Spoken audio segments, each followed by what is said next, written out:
ডুলুং নদীর উপর থাকা কজওয়ের উপর দিয়ে বইছে জল। যোগাযোগ বিচ্ছিন্ন প্রায় 20টি গ্রামের মধ্যে। চরম সমস্যার মধ্যে পড়েছেন সাধারণ মানুষজন থেকে শুরু করে যানবাহন চালকরা। নিম্নচাপের জেরে ঝাড়গ্রাম জেলা জুড়ে যেভাবে প্রবল বৃষ্টিপাত শুরু হয়েছে, তাতে ঝাড়গ্রাম জেলার বিভিন্ন এলাকা এই মুহূর্তে জলমগ্ন হয়ে পড়েছে। নদীর জল ফুলে ফেঁপে উঠেছে। ঝাড়গ্রাম শহরের সাথে বিভিন্ন ব্লকের যোগাযোগ সম্পূর্ণ বিচ্ছিন্ন হয়ে পড়েছে, যার মধ্যে চিল্কিগড়ের ডুলুং নদীর কজওয়েতে বিপদ সীমার উপর দিয়ে বইতে শুরু করেছে জল। ঝাড়গ্রাম শহরেও হাঁটু জল জমে যাওয়ার সমস্যায় পড়েছেন সাধারণ মানুষজন। আর যেভাবে অনবরত বৃষ্টি হচ্ছে, তাতে চিন্তিত নদী উপকূলবর্তী গ্রামের সাধারণ মানুষজন।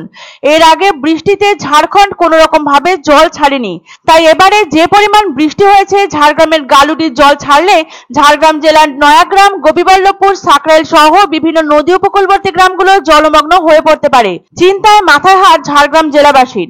তবে যে কোনো সমস্যার জন্য তৎপর রয়েছেন ঝাড়গ্রাম জেলা প্রশাসন। নিম্নচাপের বৃষ্টি এবং ডিভিসির জল ছাড়ার কারণে দক্ষিণবঙ্গের একাধিক জেলায় বন্যা পরিস্থিতির সৃষ্টি হয়েছে। অসহায় হয়ে পড়েছেন বহু মানুষ।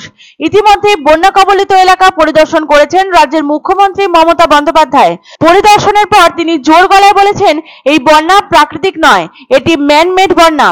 এরই মধ্যে বন্যা পরিস্থিতি মোকাবিলায় রাজ্য সরকারের জন্য আর্থিক প্যাকেজ ঘোষণা করতে হবে কেন্দ্র সরকারকে। এই দাবি সামনে রেখে ইমেলের মাধ্যমে দেশের প্রধানমন্ত্রী নরেন্দ্র মোদীকে ডেপুটেশন প্রদান করেছে জঙ্গলমহল স্বরাজ মোর্চা। প্রধানমন্ত্রীকে ডেপুটেশন প্রদানের পাশাপাশি 10 দফা দাবিকে সামনে রেখে রাজ্যের মুখ্যমন্ত্রী মমতা বন্দ্যোপাধ্যায়কেও ঝাড়গ্রামের জেলা শাসকের মাধ্যমে ডেপুটেশন প্রদান করেছে জঙ্গলমহল স্বরাজ মোর্চা। জঙ্গলমহল স্বরাজ মোর্চার ডেপুটেশনের মূল বিষয়বস্তু হল অবিলম্বে বানভাসীদের জন্য পর্যাপ্ত পরিমাণে খাবারের যোগান এবং তাদের চিকিৎসা পরিষেবা প্রদান করতে হবে। অপরদিকে বন্যা কবলিত এলাকাগুলির জন্য মকুব করতে হবে সমস্ত প্রকার কৃষি ঋণ।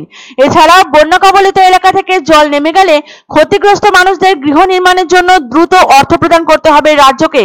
ইতিমধ্যেই বন্যা পরিস্থিতি সামলাতে সবাইকে আরো সক্রিয় হওয়ার পরামর্শ দিয়েছেন মুখ্যমন্ত্রী মমতা বন্দ্যোপাধ্যায়। বাংলার এমন বন্যা পরিস্থিতির পিছনে সরাসরি কেন্দ্রকেই কাঠগড়ায় তুলেছেন মমতা। প্রধানমন্ত্রীর অভিযোগ, ডিভিসি কেন্দ্রীয় সরকারের অধীন। বন্যা পরিস্থিতি নিয়ে তাদের ভ্রুক্ষেপ না থাকলেও প্রতিদিনই জল ছাড়ার কারণে আরো খারাপ হচ্ছে রাজ্যের পরিস্থিতি। মমতার অভিযোগ, ঝাড়খণ্ডে বৃষ্টি হলে নিজেদের বাঁচাতে জল ছেড়ে দিচ্ছে ডিভিসি।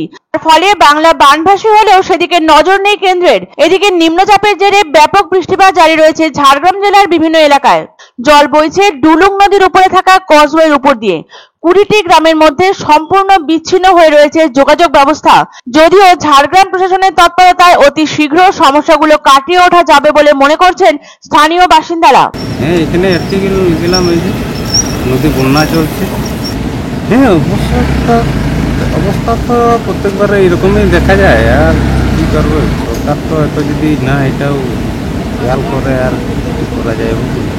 বৃষ্টির জল হলে কিন্তু বেড়ে যায়। তারপর ক্যানেল এখন ছাড়া আছে সম্পূর্ণ। মানুষজন সে বিকল্প রাস্তা দিয়ে কেউ কেউ যাওয়ার চেষ্টা করছিল হয়তো সকালবেলা, এখন সে রাস্তা হতে জল। এখন হয় কেউ ঝাড়গ্রাম যাচ্ছে, নয় ঝাড়গ্রাম রাস্তা তো খোলা রয়েছে, ঝাড়গ্রাম যাচ্ছে, আর নয়তো সে পড়িয়াটি হয়ে একটা রাস্তা আছে, ওই রাস্তা দিয়ে বিকল্প অনেকটা দিয়ে ঘুরে যাচ্ছে। আনন্দ সংবাদ, আনন্দ সংবাদ। 30 বছরের নির্ভরযোগ্য প্রতিষ্ঠান ইন্দ্রমণি রাইস মিল। আমাদের কয়েকটি জনপ্রিয় ব্র্যান্ড হলো তাজ, বরলি, খুশি ইত্যাদি। আমাদের factory outlet CG trading company, Dinbazar, axis ব্যাংকের পাশে, জলপাইগুড়ি। এখানে সুলভ মূল্যে গুণগত মানের সব ধরনের চাল পাওয়া যায়। Phone number 9547029475। এক অন্য অনুভূতির স্পর্শ পাওয়া যায় রয়কো ব্র্যান্ডের গেঞ্জি ও জাঙ্গিয়ায়। তাই ছোট বড় সবার পছন্দ রয়কো গেঞ্জি ও জাঙ্গিয়া। প্রস্তুতকারক জয়মনি হোশিয়ারি, কলকাতা।